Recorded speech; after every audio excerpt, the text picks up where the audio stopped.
Hi, everyone, and welcome to episode 6 of Quick Business English. I'm your host, Andrea. Today, we are focusing on an essential skill for meetings, making your point clearly while building consensus. Sharing your opinions effectively is crucial in professional settings, but it's not just about being heard. It's also about fostering collaboration and keeping discussions productive.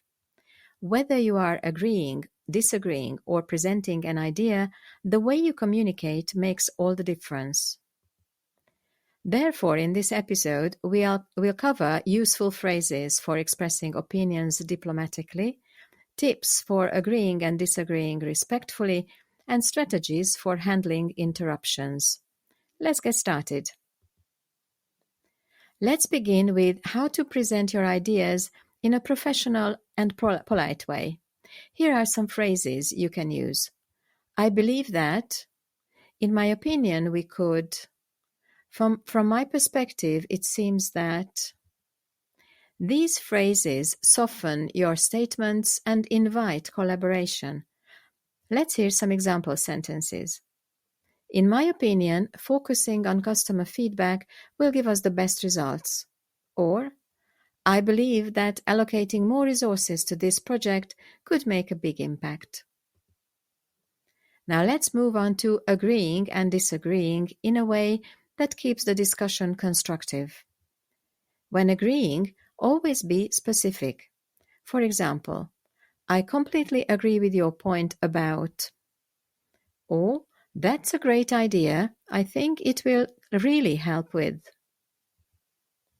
For disagreeing, use polite language to soften the impact.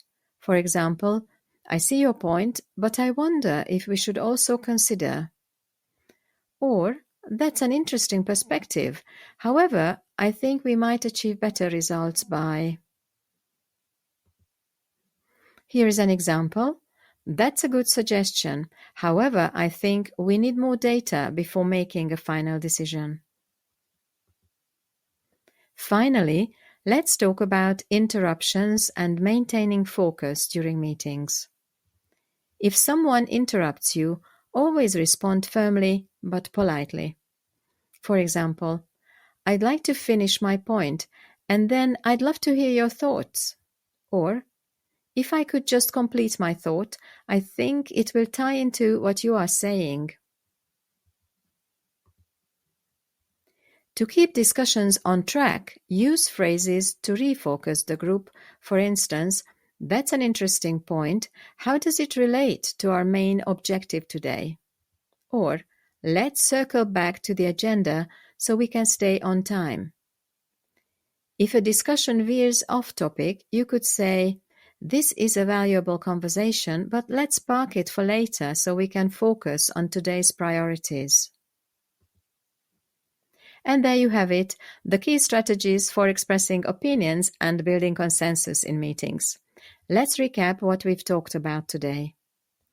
Use diplomatic language when sharing ideas, agree and disagree respectfully to foster collaboration, and handle interruptions with professionalism to keep discussions productive.